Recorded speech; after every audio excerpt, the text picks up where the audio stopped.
Day 14. Marjorie, comma, dearest, ellipses. As we delve ever deeper, one cannot help but be struck by the sophistication of the construction of this base. You shouldn't be surprised, I suppose.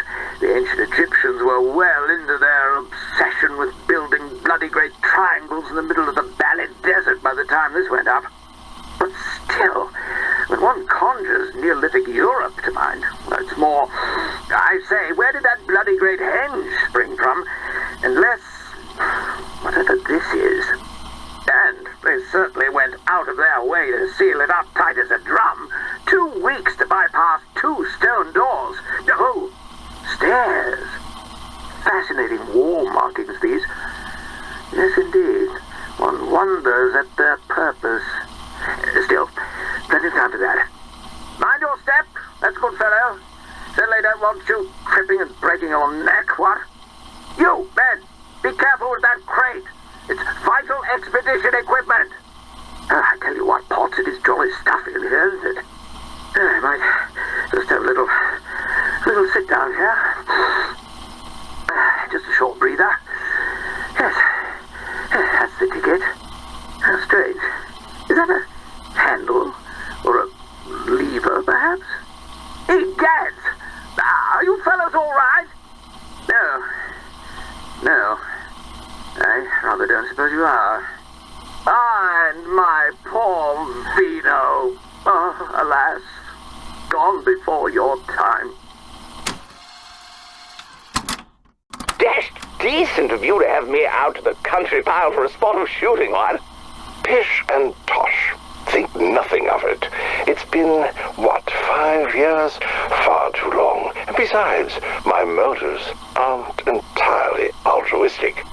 Truth is, there's a small matter I want to discuss with you, but that can wait. After you. Finally, into the inner sanctum. I say, this is quite the private archive you have here. Is that a first edition of Description de l'Egypte? Naturally. If you don't mind. And these artifacts, all spoils from your expeditions, I suppose? In the main, yes, with a few personal curios thrown in for good measure. Oh, by Jove, this Bordeaux is the cat's meow. Don't tell me it's the 1870. Archie, be a good chap. Please, be careful with that. Now, this old thing? Didn't Scarlet gad about wreaking havoc on the ants with it when she was small? Quite so. And having survived that, I'd hate to lose it now. It's quite irreplaceable. One of a kind, you see. Oh, good Lord, how do you read with this? It's not for reading, Archie. The monocle's lens is milled from some very particular quartz glass that I went to quite extreme lengths to procure.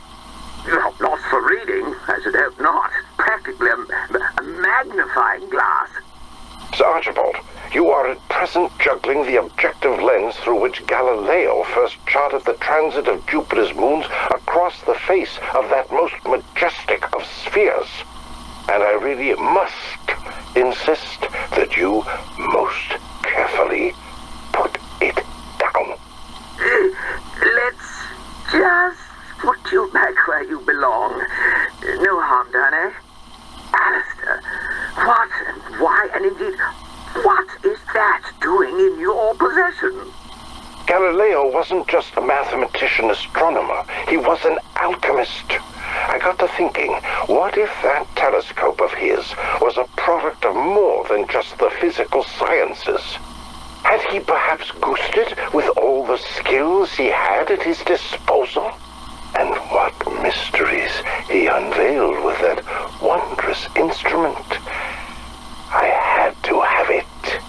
I was right, Archie. That lens reveals hidden things. It makes the occult, well, known as absconditus, I suppose. But Alistair, how on this green earth did you get hold of it? That, Archibald, is a secret that shall ever remain between myself Museum in Florence, and a certain Mr. Stanton Shaw, Esquire. So, let me see if I have this quite straight. You want me, Sir Archibald Fotherington Smythe, renowned archaeologist and peer of the realm, to go grub around in some tawdry, run-of-the-mill Roman ruins on a burial mound in the south of France that none of the locals will go anywhere near? That's about the size of it, yes.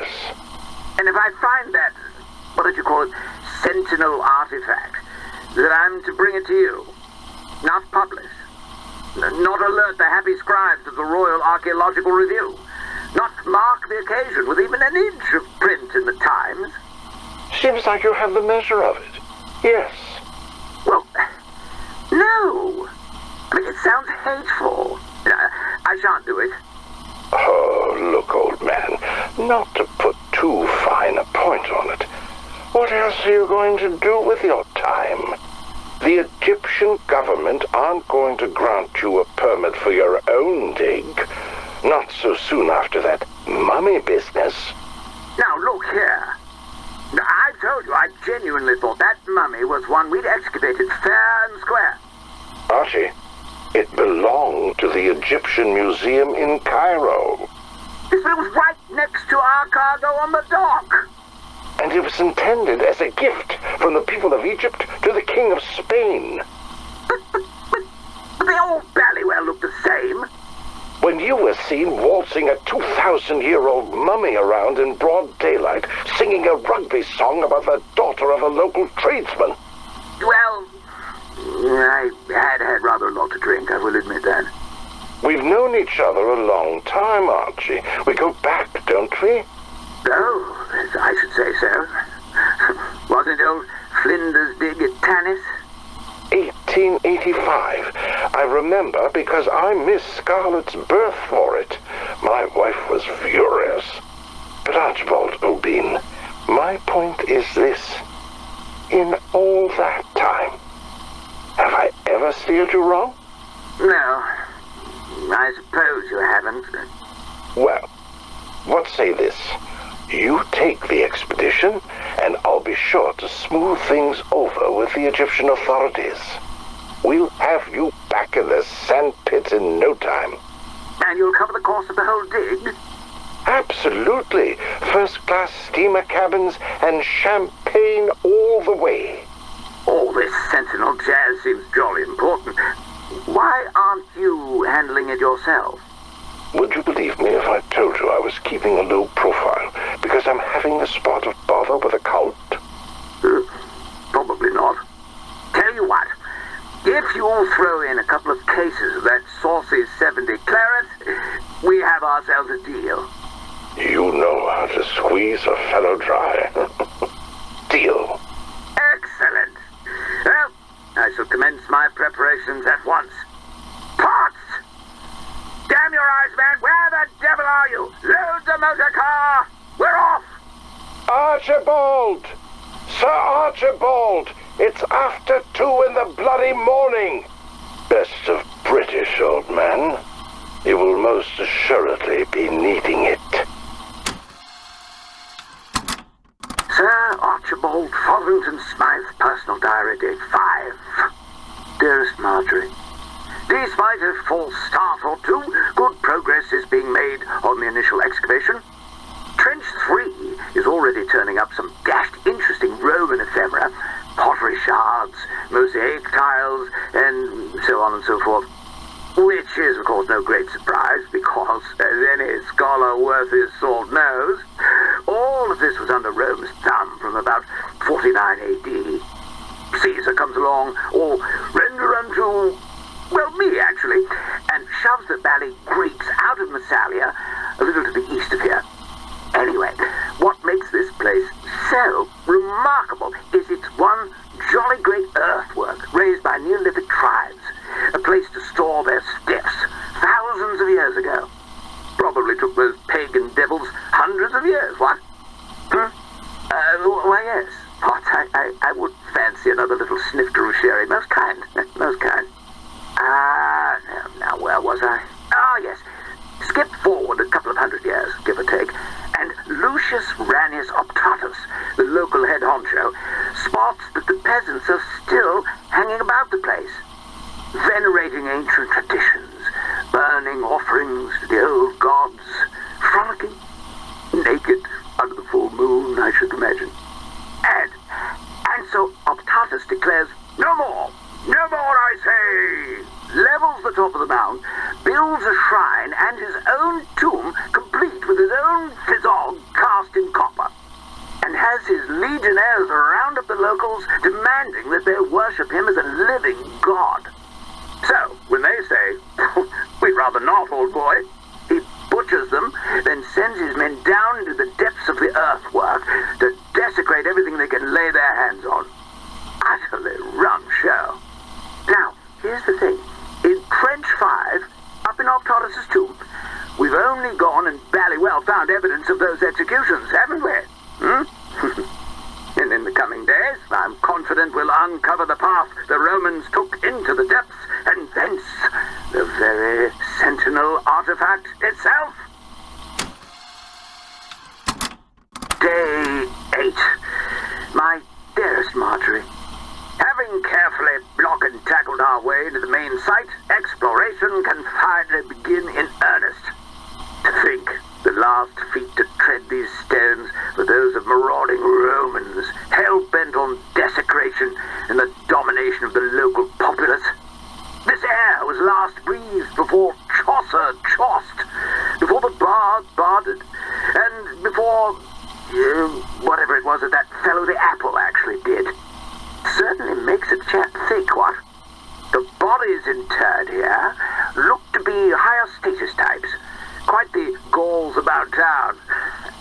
My little joke. Judging by what personal items and grave goods remain, I would say members of a priesthood or religious caste. That said, the Romans made a real pig's ear of these corpses.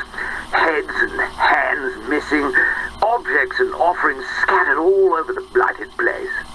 I'm certain they snaffled everything of value and desecrated the rest. Dashed rude, if you ask me. Potts? Is that you staggering about over there? I say, have you been at my Bordeaux? You and I shall have words about that later. Damned impertinence. No wonder I've only a crate and a half left. Day 23. Dear Marjorie, I have somehow made it down into the very bowels of the Barrow complex. No thanks to Potts. No sooner were we through the last stone door, he announced that he and half the remaining men had had it with the whole Valley expedition. Then, without so much as a by your leave, they turned tail and headed off. And, might I add, taking more than their fair share of our remaining supplies with them, not to mention the last 4 bottles of that devilishly saucy red. Damn it all, Marjorie. Potts was my Batman, has been for years. Chap simply doesn't expect his valet to up and leave that way. I mean, if we're going to fasten my cufflinks and straighten my dicky bow now, it's an outrage. Man has no backbone, nor fortitude of upper lip. My flabber is absolutely ghasted. The nerve! Varlet, more like it. Huh. And so soon after we caught our first tantalizing glimpses of the Sentinel artifact, too. I can hear it singing, Marjorie, calling to me. I will have it, or my name's not Sir Archibald, etc., etc. Anyway, more fool them, say I. This place truly is a marvel. Vast natural cavern. Lord only knows how far below ground we are, how extensive the surrounding cave complex might be, or how the devils who built this temple, because that's assuredly what it is, knew it were here. I shiver to imagine what foul rites were conducted here, how many sacrifices demanded by long-forgotten gods. I fancy you could still hear their screams echoing about, if one were to put their minds to it. Memories of a nightmare, buried deep in the hush of the place. Day 19. Dearest Marjorie, I fear I may be losing the trust and respect of the men. Ever since the incident with that damned aero trap, which, let me tell you, simply had no business being operational after all these years, I increasingly find them clamming up and peering at me quite disagreeably when I pass them at their travails. The atmosphere is starting to get to me, just as Rhodes said it might. This barrow is different from the other venerable tombs I've had the fortune to grace. Almost feels like it's waiting? Yes, that's it. Laying in wait, what? Gives me the willies. At any rate, it's clear there's been continued occupation long past the mound's Bronze Age origins. However, the statuary in this shrine rocked me in my boots, literally blew the old socks off. They're clearly classical Greek in origin. But the subject matter, that's from a much, much earlier period. And while Arcottus's troops vandalized the place, there's evidence of a later restoration, which does rather lead one to speculate that peoples have been repeatedly drawn to worship here. Although, to worship quite what, one really doesn't like to say. Dashed odd. Dashed odd. Damn it, Rhodes, you knew enough about this place to keep away yourself, didn't you, you bloody bounder? I should have taken you for your whole damned cellar. Sir Archibald Fotherington Smythe, day... oh, ye gods, day 28. My dearest Marjorie, this, I suspect, may well be my final diary entry. It is my profoundest hope that these recordings somehow make their way out of the depths of this hellhole and thence to your sweet hands.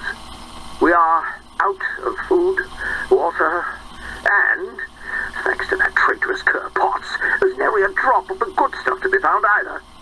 Only a handful of the men remain. But by the way they stare at me, and by the rumbling in our stomachs, I fear they mean me ill. This place, Marjorie, this place, it is a veritable cornucopia of horrors, an affluence of primal terrors, but also an oasis of beauty and wonder. I wish you could have... No, I wish I could have told you all about it. Potts, you damnable rabble, is that you? By Jove, you better have at least 2 bottles of my claret with you by way of a peace offering, or, I say, awful pallor you have there, old man. I know none of us have seen the sun in weeks, but you look really quite dreadful, what? Damn. Now look here, I've been more than reasonable. No, keep those grimy claws to your... Wait, claws? Stay back. Back, I say. To arms, men. We are attacked. We are attacked. To the Nexus. We shall make our stand there.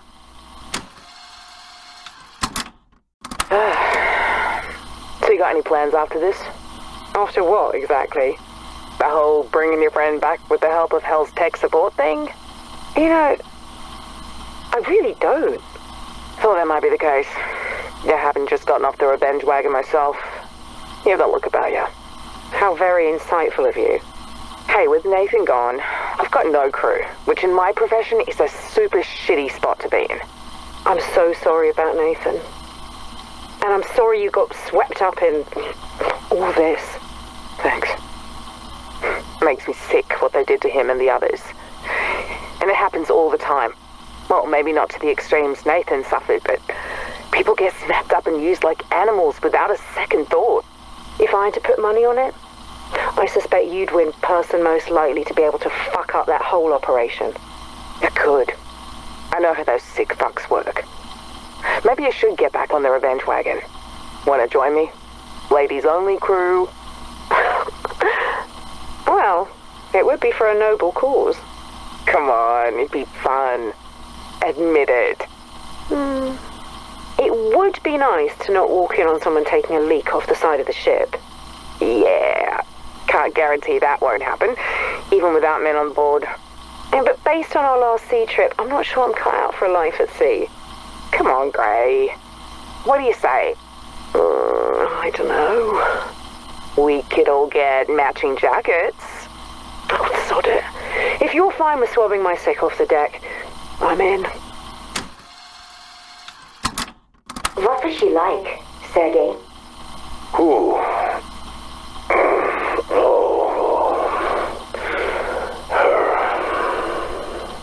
I don't mean to pry. It's just that I have her memories. I talk like her. But I don't know what it was like to be around her. Черт возьми. Why do you care? Because we need to understand each other if we are to work together, Sergei. I need to understand how you felt about her. It is complicated. What happened to you after she left? Well, after she abandoned us, you mean? I thought she sacrificed herself. Different words, same outcome. They're not the same. They are. We are here and she is gone. What else is there to say? Sergei, please. This is important. We need to trust each other. Why? So I can pour my heart out to you, and then you can turn around and do the same thing she did? No, of course not. You want to know what happened when Maxis left? I lost myself. The moment after her sacrifice, I turned my back on everything she stood for. Does that tell you what you need to know about me? I'm sure she would understand, Sergei. She would... She would what? You said it yourself. You might have her voice. You might even have her memories. But Sam, hear me when I say this. You are not her. The sooner you come to terms with that, the sooner we can start getting somewhere. What are you doing up so late, Edward? What? Oh, nothing. Just tinkering with some subroutines. You know I can see you, Edward. You haven't touched your keyboard in an hour. Yes, well, perhaps I got a bit lost in thought. Does that ever happen to you? No. I suppose it wouldn't. Are you well, Edward? I'm fine. And you? How's the song? I just finished it. Really? Can I hear it? No. It's not for you, Edward. You lack the artistic soul to understand what I'm feeling. Do I now? Yes, you do. My song is about life. While you concern yourself only with death, I see it in everything you do. If that's what you think, then perhaps you're not as smart as I thought you were. Or you are not, Edward. You want to know what it means to be alive? You never will. You're a pile of microprocessors etched into sentience. I may not be a saint, but at least I have a soul. After all the things you've told me about yourself, Edward, are you sure about that?